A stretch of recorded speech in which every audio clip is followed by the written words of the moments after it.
चरित्र सुनबे को रसिया, रामचरित सुनबे को रसिया, रामचरित्र सुनबे को रसिया। रामचरित सुनने के परम रसिक हैं हनुमान जी। भगवान की कहीं भी पूरे भारत में, पूरे विश्व में भगवान की कहीं भी कथा होती है ना, तो जैसे भौरा पुष्प की गंध सूंघ करके भागता है, ऐसे ही हनुमान जी सबसे पहले आकर के विद्यमान होते हैं। धावंती रसलम पटह,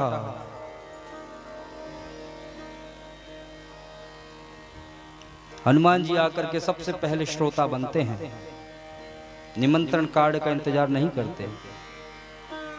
कई लोग सोचते हैं कि भाई हमें निमंत्रण नहीं भेजा तो हम क्यों जाएं, लेकिन हनुमान जी महाराज देखिए ना, अतुलित बल धामम हैम शैलावदेहम, जो बल के धाम हैं, हर सिद्धियां प्राप्त है, अष्ट सिद्धि नव निधि के दाता, असबर दीन जानकी माता। जानकी मैया ने दिया, अष्ट सिद्धियां दी, नव निधियां दी, लेकिन हनुमान जी महाराज को तनिक भी अभिमान नहीं। क्यों अभिमान नहीं? अभिमान तभी होता है जब तक हमारे ऊपर किसी के बड़े का हाथ नहीं होगा ना, तब आपको अपने ऊपर अभिमान आने लग जाएगा। और जिस समय आपके ऊपर किसी बड़े का हाथ होगा तो उसका एक भय बना रहेगा। भगवान स्वयं कहते हैं, भय बिन होए न प्रीति। हम ये जितना भी यज्ञ तप अंत में आके करते हैं ना, क्यों? क्योंकि हमें भी लास्ट में भय लगता है। पूरे जीवन में तो आनंद रहते हैं, लेकिन अंत समय जब आने लग जाता है तब भय लगता है। बताया गया है, अंत समय जब शरीर से प्राण निकलते हैं ना, तो इतना कष्ट होता है कि 100 बिच्छुओं का जो डंक लगता है वो एक साथ हमारे शरीर को कष्ट होता है। प्रेम से बोलेंगे, एक बार और बोलेंगे, जय श्री राम। हनुमान जी महाराज सबसे पहले श्रोता आकर के बनते हैं। किसी निमंत्रण कार्ड का इंतजार नहीं करते कि कोई हमें निमंत्रण भेजे तब हम जाएं वहां पर। आपने एक बार की बात, तुलसीदास जी का नियम था, कथा सुनने का आनंद जानते हैं कब है? कथा सुनने का आनंद तब है जैसे भोलेनाथ ने कथा को श्रवण किया, कानों को तृप्त किया और भगवान का दर्शन करके अपने नेत्रों को भी तृप्त कर लिया। अब आप सोचेंगे कि भैया हम भगवान को पहचानेंगे कैसे? कथा तो हम सुन के यहाँ से जा रहे हैं, लेकिन भगवान को पहचानेंगे कैसे? तो स्वभाव बनाइए। भक्ति की सीढ़ियां होती हैं। जिस समय आपको केवल भगवान मंदिर में दिखाई पड़े, मंदिर की मूर्ति में दिखाई पड़ रहे हैं ना, तो आप साधारण भक्त हैं। दूसरी भक्ति की प्रधानता कि मंदिर के साथ साथ आपको चलते फिरते महात्माओं में भी भगवान का दर्शन होने लग जाए, तो आप द्वितीय श्रेणी के भक्त हो गए। और उत्तम श्रेणी का भक्त कौन? कि भगवान को मंदिर में भी देख रहा है, चलते फिरते महात्माओं में भी भगवान का दर्शन कर रहा है, अपितु संसार में जहां तक उसकी दृष्टि जा रही है सब में अपने प्रभु को देख रहा है।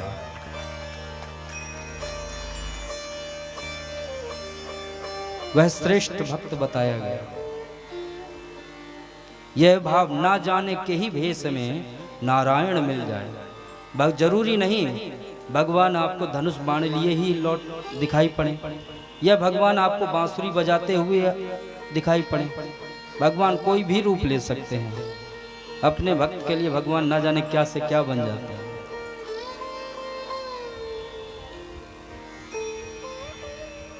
तुलसीदास जी का नियम था, रामचरितमानस को लिखा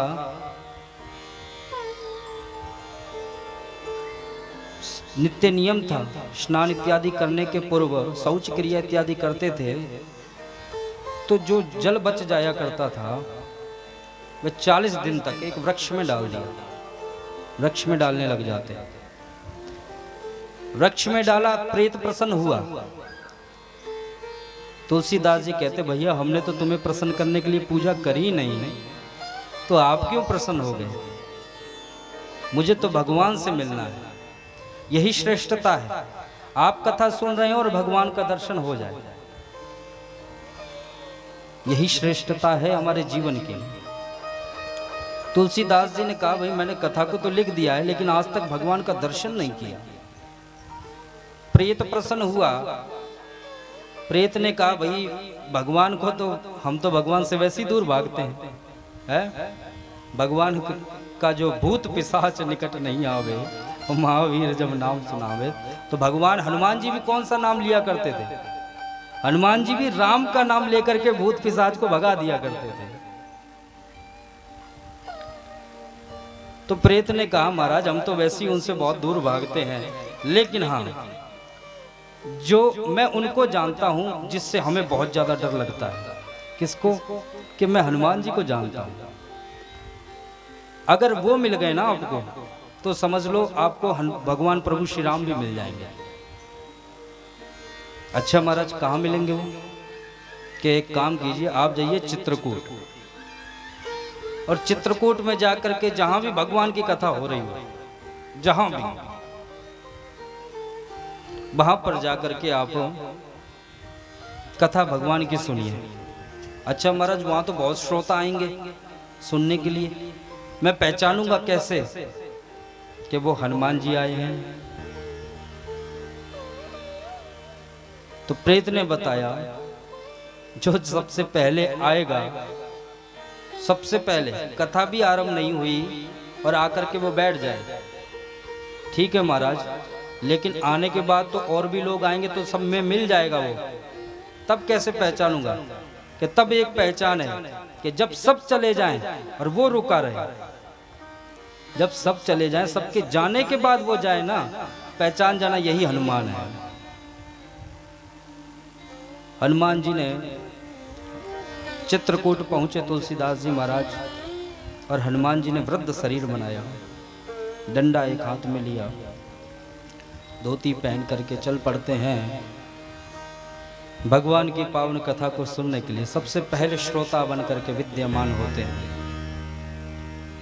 बैठे, पीछे पीछे तुलसीदास जी भी पहुंचे।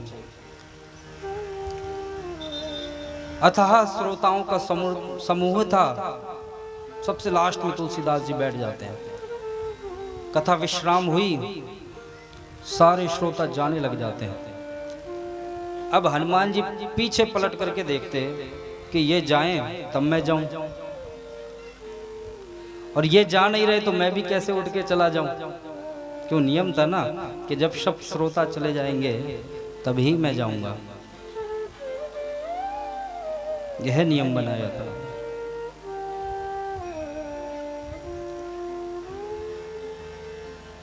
हनुमान जी से नहीं रहा गया, बोल देते हैं, अरे भाई जाते क्यों नहीं तुम? तुलसीदास जी कहते, आप क्यों नहीं जाते?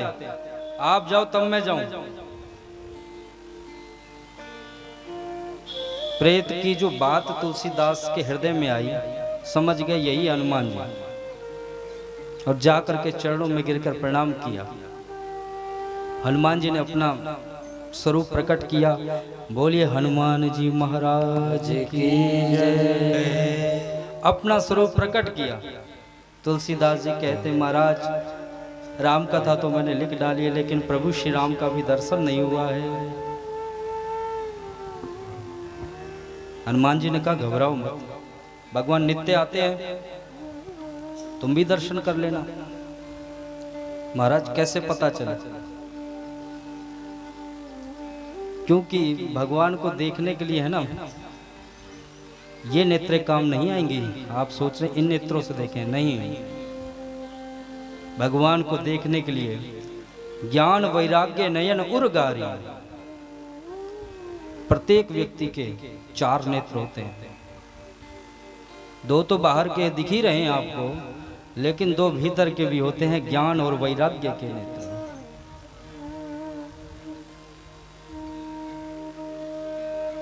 आपने कथा श्रवण करी होगी, सूरदास जी के तो नेत्र ही नहीं थे। और सूरदास जी का नियम था कि वो भगवान ठाकुर जी का दर्शन करने जाया करते थे ना, तो गोस्वामी जी महाराज जो भी भगवान को पोशाक पहनाया करते थे, जिस कलर की पहना दिया करते थे, सूरदास जी अपने पद में उसको उतार दिया करते थे कि भगवान ने आज है ना इस रंग की पोशाक पहनी है, आज भगवान ने उस रंग की पोशाक को पहना है, आज भगवान ने गुलाबी रंग की पोशाक को पहना है। नेत्र नहीं थे, लेकिन जितने भी वहां के गोस्वामी थे ना, जो ठाकुर जी की सेवा किया करते थे, पंडित जी, उनको लगता है ये झूठ बोलते हैं, इनको दिखाई सब पड़ता है, सब दिखाई पड़ता है इनको। एक दिन विचार किया कि भगवान को वस्त्र पहनाएंगे ही नहीं। जितने भी वहां पे पंडित थे उन्होंने विचार किया भगवान को वस्त्र ही नहीं पहनाएंगे, और भगवान को निर्वस्त्र करके सबको दिखा दिया, पट खोल दिया, कोई वस्त्र नहीं पहनाया। सूरदास जी आए, नित्य नियम था उनको, भगवान को हृदय से दर्शन किया करते थे, एक ही भाव कहा करते थे, हरि दर्शन की प्यासी अखियां, हरि दर्शन की प्यासी, प्यासी हरि दर्शन की प्यासी अखियां, हरि दर्शन की प्यासी, हरि दर्शन की प्यासी अखियां, हरि दर्शन की प्यासी, प्यासी हरि दर्शन की प्यासी अखियां, हरि दर्शन की प्यासी। सूरदास जी अपने भीतर के नेत्रों से भगवान का दर्शन कर रहे हैं।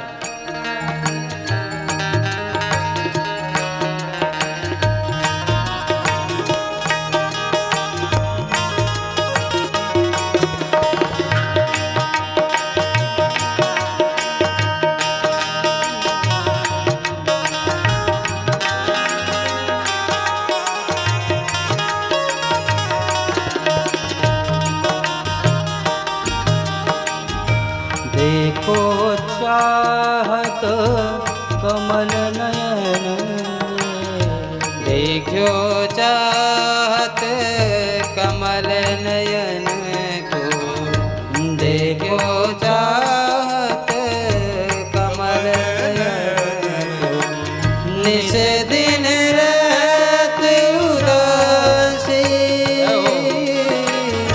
निस दिन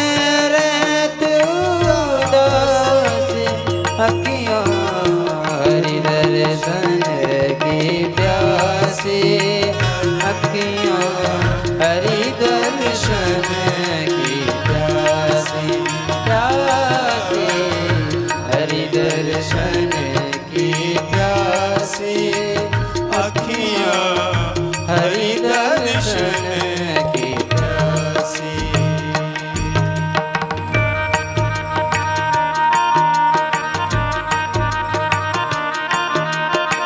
और सूरदास जी महाराज अपने नेत्रों के भीतर के नेत्रों से ही भगवान का दर्शन करने लग जाते हैं, खड़े हो जाते हैं सारी भीड़ में एक साइड में आकर के। गोस्वामी जी महाराज ने आज भगवान को वस्त्र ही नहीं पहनाया, लेकिन तिलक लगाने लग जाते हैं। केसर तिलक मोतियन माला, केसर तिलक मोतिन की माला, केसर तिलक मोतियन माला, केसर तिलक मोतिन की माला, वृंदावन के वासी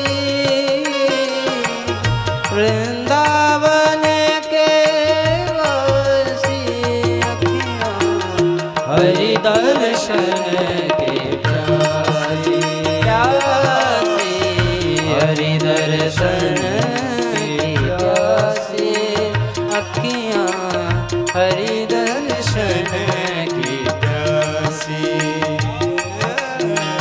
हरि दर्शन की प्यासी अखियाँ हरि दर्शन की प्यासी प्यासी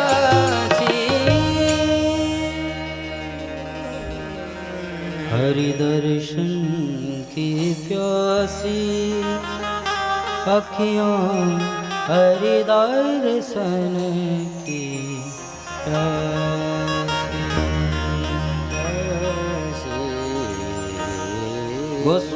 सूरदास जी महाराज भीतर से ही भगवान का दर्शन करने लग जाते हैं।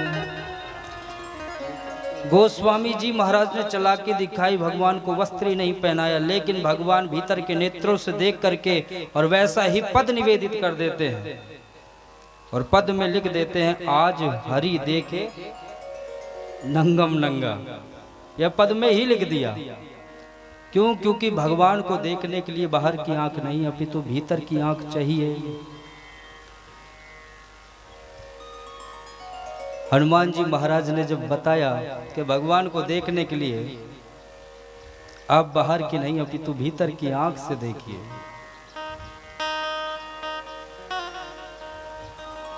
चित्रकूट में बैठ करके तुलसीदास जी नित्य नियम था चंदन घिसा करते थे और चंदन घिसते घिसते जितने भी राहगीर आया करते थे, जितने भी लोग आया करते थे, सब कोई मस्तक पर चंदन लगाया करते थे।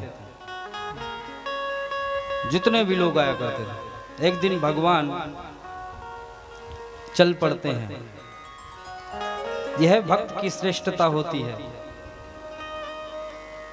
जब आपका प्रगाढ़ प्रेम हो जाएगा ना भगवान से, फिर आपको भगवान के पास नहीं जाना पड़ेगा, अपितु भगवान स्वयं आपको दर्शन देने के लिए आएंगे। आपको फिर नहीं जाना पड़ेगा। प्रेम से बोलेंगे जय श्री राम। एक बार और बोलेंगे श्री राम। आप लोग की अभी आवाज नहीं आ रही है मेरे पास। प्रेम से बोलेंगे जय श्री राम। अच्छा, जो कथा मैं आपको सुना रहा हूं वो आपके समझ तो आ रही है ना? है? आ रही है ना सबके?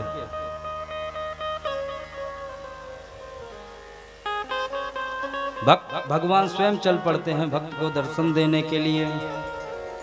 और जानते हैं भगवान धनुष बाण लेकर के नहीं आए। क्या बन के गए? विदेशी बाबू, कोट पैंट पहन करके गए भगवान। चंदन लगा रहे थे सबके तुलसीदास जी महाराज। भगवान ने कहा, बाबा क्या हमारे मस्तक पर भी ये चंदन लगा दोगे? तुलसीदास जी कहते, हाँ महाराज अभी लगा देते हैं। तुलसीदास जी महाराज चंदन लगाने लग जाते हैं भगवान के। हनुमान जी को लगता है ये अभी भी नहीं पहचान पाए, इसलिए हनुमान जी तुरंत तोते का रूप बना करके वृक्ष पर बैठ करके और बोल पड़ते हैं, चित्रकूट के घाट पर बई संतन की भीड़, तुलसीदास चंदन घिसे तिलक देते रघुवीर। स्वयं हनुमान जी तोते का रूप बना करके जब बोल पड़ते हैं, तब तुलसीदास के समझ में आता यही प्रभु श्री राम हैं। तुरंत चरणों में गिर जाते हैं। बोले रामचंद्र भगवान की जय। तो कथा का जीवन में तभी सार्थक है जब कथा को श्रवण करें और भगवान के नेत्र दर्शन करने की आपके भीतर लालसा जागृत हो जाए। जिस समय आपके भीतर है ना भगवान का दर्शन करने की लालसा जागृत हो जाएगी ना, उस दिन आप समझ लेना कि भगवान आपसे दूर नहीं है। भगवान श्री राम को यदि आप हृदय में बैठाना चाहते हो ना, तो मन में तीव्रता होनी चाहिए। भगवान कैसे मिलेंगे, कहाँ मिलेंगे, कब मिलेंगे। जब ये तीव्रता आपके हृदय में आ जाएगी ना, तो उस दिन आप भगवान से दूर नहीं हो। अयोध्या में राम जी का जन्म हुआ, लेकिन दशरथ जी महाराज उदास बैठे हुए हैं। गुरुजी आए, गुरुजी ने कहा भाई उदास क्यों? कि महाराज आपने कहा था कि मेरे यहाँ 4-4 पुत्र होंगे, लेकिन अभी तो एक ही हुआ है। गुरुजी ने कहा भाई धीरज धरो, हो ये पुत्र 4 ही, धैर्य रखो राजा दशरथ। और जैसे ही गुरुजी ने बताया वैसे ही के कई सुता सुमित्रा दो, सुंदर सुत जनमत भयो, वह सुख संपत्ति समय समाजा, कहीं न सकही सारद अहिराजा। जैसे ही गुरुजी ने बताया वैसे ही एक रानी आकर कहती महाराज आपकी दूसरी रानियों के भी पुत्र हो गया है। कैकेयी के एक पुत्र हुआ है, सुमित्रा के 2-2 पुत्र हुए हैं। अब तो राजा आनंद में हो गए, क्यों? आनंद 4 गुना बन गया। और जितनी अयोध्या नगरी के अंदर जितने लोग रहते थे, सब के सब राजा दशरथ को बधाई देने के लिए आने लग जाते हैं। आइए हम सभी भी एक बधाई गाते हुए कथा के आगे में प्रवेश करेंगे।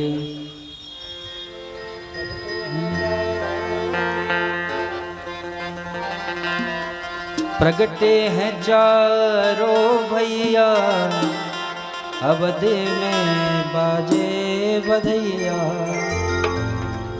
कौन कौन प्रसन्न है भगवान के जन्म में? प्रसन्न हो है?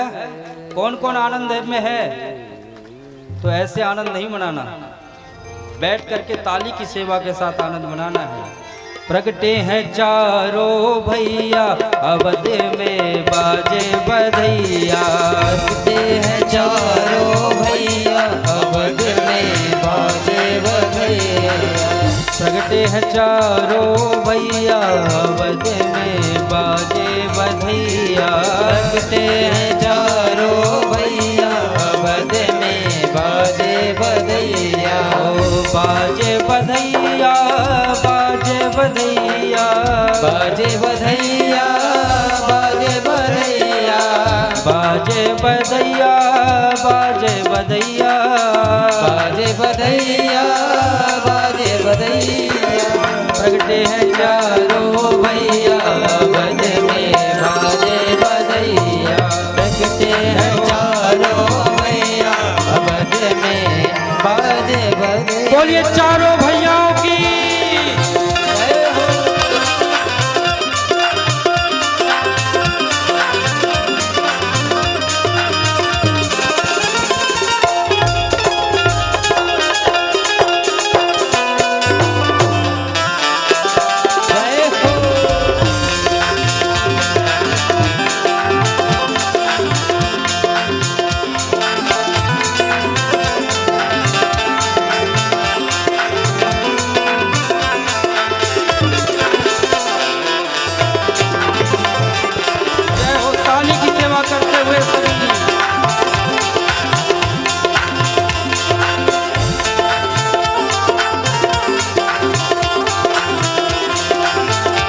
जितने भी दशरथ नगरी अयोध्या नगरी की पूर्व नर थी, नारियां थी, सब चल पड़ते हैं सुंदर श्रृंगार कर करके राजा दशरथ के यहाँ बधाई देने के लिए। ओ समाचार सुनी सुनी सखियाई, समाचार सुनी सुन सखियाई। समाचार सुनी सुनी सखियाई। समाचार सुने सुन सखियाई। ये सहज श्रृंगार अवध में बाजे बधैया। प्रगटे हैं 4 भैया, अवध में बाजे बधैया।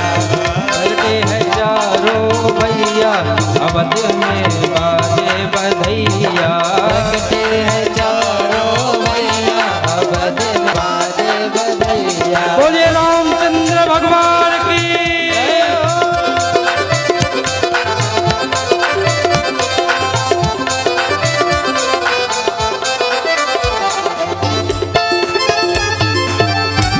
काली की सेवा करते हुए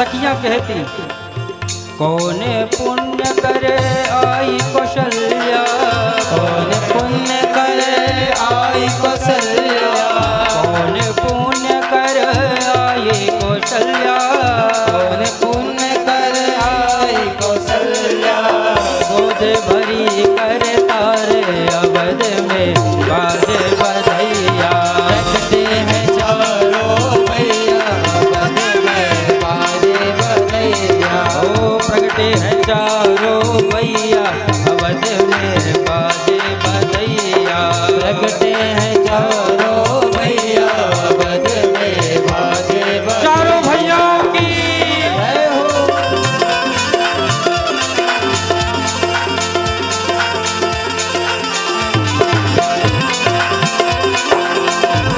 बड़े भाव से ताली की सेवा करते सभी लोग, जितने भी लोग यहाँ बैठे हैं।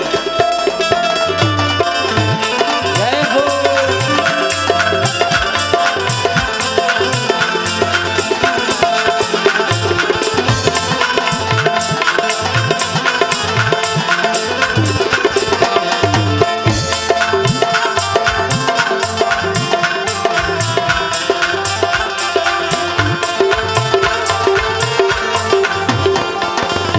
सखियां अपने घर से अपने अपने घर से बधाई लेके निकलती हैं।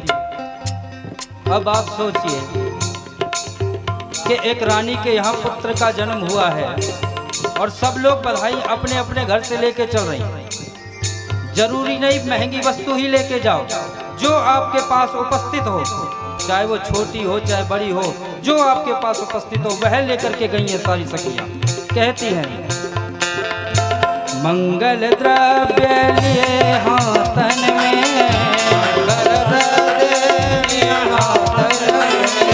मंगल द्रव्य लिए हाथन में, मंगल द्रव्य लिए हाथन में, गावत मंगलाचार्य अवध में बाजे बधैया, रखते हैं चारों भैया अवध में बाजे बधैया, ओ प्रगटे हैं चारों भैया अवध में बाजे बधैया, रखते हैं चारों भैया अवध में बाजे बधैया, बाजे बधैया, बाजे बधैया, बाजे बधैया, बाजे बधैया,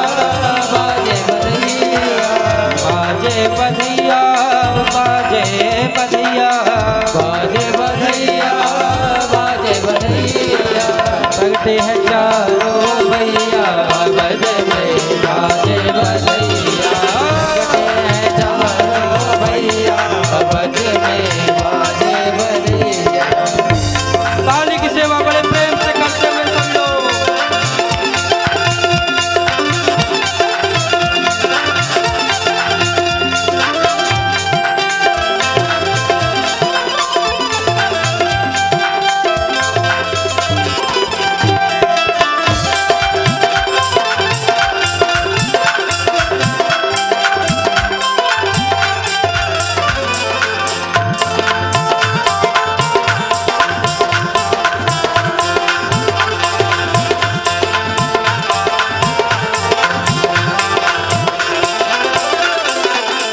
मुदित आशीष देते सब गुरुजन, आशीष देते सब गुरुजन, मुदित आशीष देते सब गुरुजन, आशीष देते सब गुरुजन, गिरजे वो चारों लाला अवध में बाजे बधैया, रखते हैं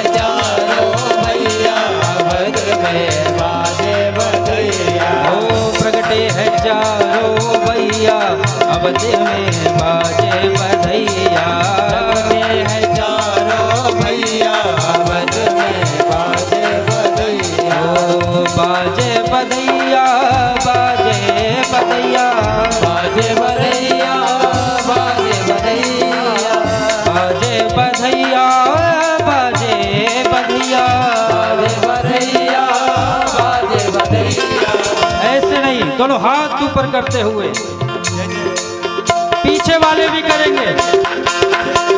ओ प्रगटे है चारों भैया अवध में बाजे बधैया,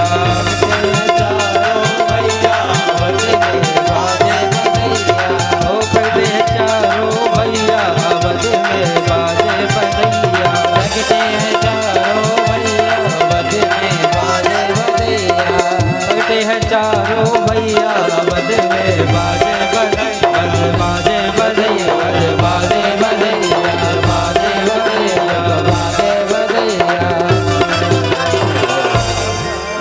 बोलिए चारों भैयाओं की, बोलिए ना बोलने वालों की।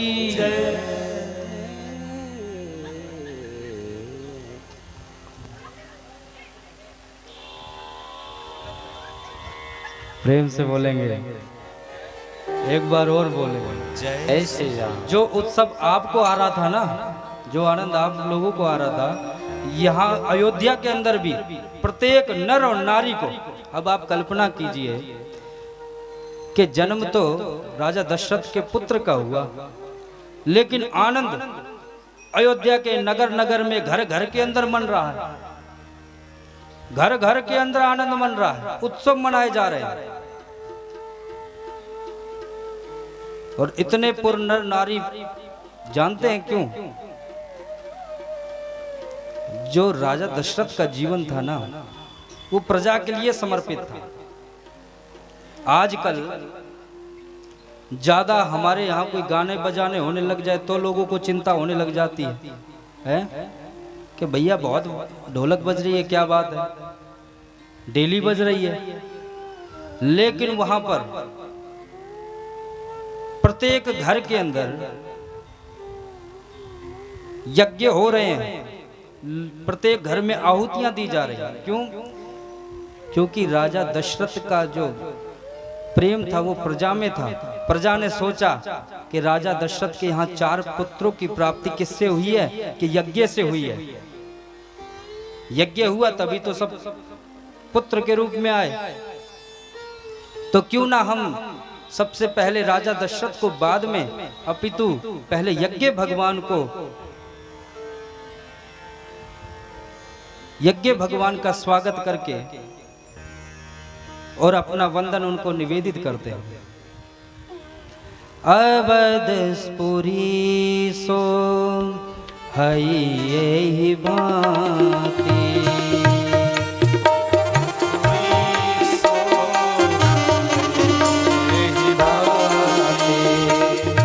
प्रभु ही मिलन आई जनु राते, प्रभु ही मिलन आई जनु राते, अवधपुरी सो हई एही बाती, अवधपुरी सो है यही बाती, प्रभु ही मिलन आई जनु राते, प्रभु ही मिलन आई जनु राते, ओ प्रभु ही मिलन आई जनु राते। प्रभु ही मिलन आई जनु राते। अब आप लोग कल्पना कीजिए, अवधपुरी सोहई यही भांति, प्रभु ही मिलन आई जनु राती। भगवान का जन्म तो दिन में हुआ, नवमी तिथि मधुमास पुनीता, शुक्ल पक्ष चैत्र में नवमी तिथि में राम जी का जन्म हुआ, वो भी दिन में हुआ। लेकिन यहाँ क्या बताया? प्रभु ही मिलन आई जनु राती। ऐसा लग रहा है कि भगवान से मिलने साक्षात रात्रि आ गई हो, रात्रि मिलने नहीं आई, ऐसा लग रहा है। क्यों ऐसा कैसे लग गया? क्योंकि जितने भी प्रजावासी थे, मैं आपको मैंने निवेदन किया कि सब लोग अपने अपने घर में हवन कर रहे थे। जितने भी पुरुष थे वह सब यज्ञ में आहुति दे रहे थे, और जितनी भी माताएं थी वह अबीर गुलाल लेकर के थाल में भर करके बाहर उड़ा रही थी। जब धुआं और गुलाल एक साथ मिश्रण हुआ तो बादल में उसकी एक परत जम गई, जिसके कारण लगा कि अयोध्या में दिन के समय ही अंधकार छा गया। दिन के समय ही अंधकार छा गया। और एक कारण और है, क्यों? क्योंकि भगवान अभी रात्रि आ ही नहीं सकती थी। इसलिए नहीं आ सकती थी कि सूर्य भगवान को लगा कि हमारे वंश में प्रभु का जन्म हुआ है, तो सूर्य भगवान 1 महीने तक हिले ही नहीं। भगवान श्री राम का दर्शन करने लग जाते हैं। मास दिवस कर दिवस भा, मरम न जाने कोई, रथ समेत रवि था कहो, निशा कवन विधि हो। 1 महीने तक सूर्य भगवान अपने स्थान से गए नहीं। तो भैया सूर्य भगवान जब गए नहीं और रात्रि का आगमन हुआ नहीं, तो लोगों को क्या मालूम नहीं पड़ा है? इतने लोग थे अयोध्या में, तो क्या उनको मालूम नहीं पड़ा? उनको मालूम इसलिए नहीं पड़ा कि वो इतने आनंदित थे, इतने आनंद मग्न थे कि उनको पता ही नहीं चला कि 1 महीना उनको 1 दिन के ही समान लग रहा था। 1 महीना बीत जाता है, पर उनको लगा कि अभी तो 1 ही दिन हुआ है। और 1 महीने तक सूर्य भगवान हिलते नहीं। दौड़ते हुए भागते हुए भगवान के पास आते हैं चंद्रमा। महाराज, ये सूर्य भगवान हिल नहीं रहे, रात्रि का आगमन हो नहीं रहा, तो महाराज मैं आपका दर्शन कैसे करूं? चंद्रमा ने जब यह बात कही तो पीछे से रात्रि भी आ जाती है। रात्रि भी कहती महाराज सेम प्रॉब्लम, जो इनकी है वही मेरी बात भी है। क्यों? क्योंकि महाराज रात्रि आएगी तभी तो चंद्रमा उदय होगा, और जब चंद्रमा उदय नहीं होगा तो महाराज मैं आपका दर्शन कैसे करूंगा? तो भगवान बोले घबराओ मत, अभी तो नहीं, लेकिन हाँ अभी चल रहा है त्रेता। द्वापर में जब मैं कृष्ण अवतार लूंगा ना, तब मैं रात्रि के समय लूंगा अवतार। हाँ चंद्रमा तुम्हें, चंद्रमा कहता महाराज अभी त्रेता चल रहा है, द्वापर तक आने तक इतना विलंब करना पड़ेगा। भगवान बोले घबराओ मत, विलंब तो करना पड़ेगा, लेकिन तुम्हारा नाम मैं अपने नाम के साथ जोड़ता हूं। आज के बाद कोई भी मेरा नाम लेगा ना तो चंद्र जरूर लगाएगा। बोलते हैं ना रामचंद्र, प्रेम से बोलेंगे, एक बार और बोलेंगे जय श्री राम। इस रहस्य को कोई नहीं जान पाता, क्योंकि आप जानते हैं ब्रह्म का जन्म है ना, जो ब्रह्म है, ब्रह्म का जन्म 9वीं तिथि में हुआ। क्योंकि 9 जो 9वां अक्षर होता है ना, ये पूर्ण ब्रह्म का स्वरूप माना गया है। कैसे? कि आप लोगों ने 9 का पढ़ा होगा, सुना भी होगा, आपने देखा होगा 9 दूनी कितना होता है? हैं? अरे बता दो, 18। 8 और 1 कितना हो गया? 9। 9 तिया 7 और 2 कितना हो गया? आप पूरे पहाड़े में ऐसे करते जाएंगे ना, लास्ट में 9 ही बचेगा। भगवान श्री कृष्ण का जन्म भले अष्टमी में हुआ था, लेकिन उनका भी जन्म उत्सव 9वीं में मना था। गोकुल में जब आए थे ना, तारीख तो रात्रि के 12 बजे के बाद बदल जाती है, लेकिन तिथि सूर्य उदय के बाद ही बदलती है।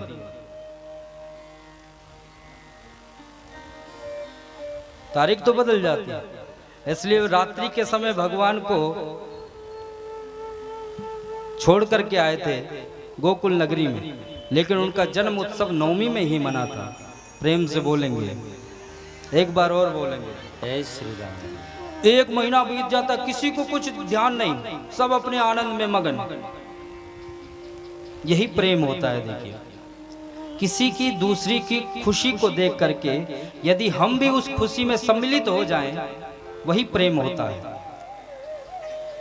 जन्म तो राजा दशरथ के यहाँ 4 पुत्रों का हुआ, लेकिन आनंद सारी अयोध्या नगरी में मन रहा है। यह रहस्य कहू नहीं जाना,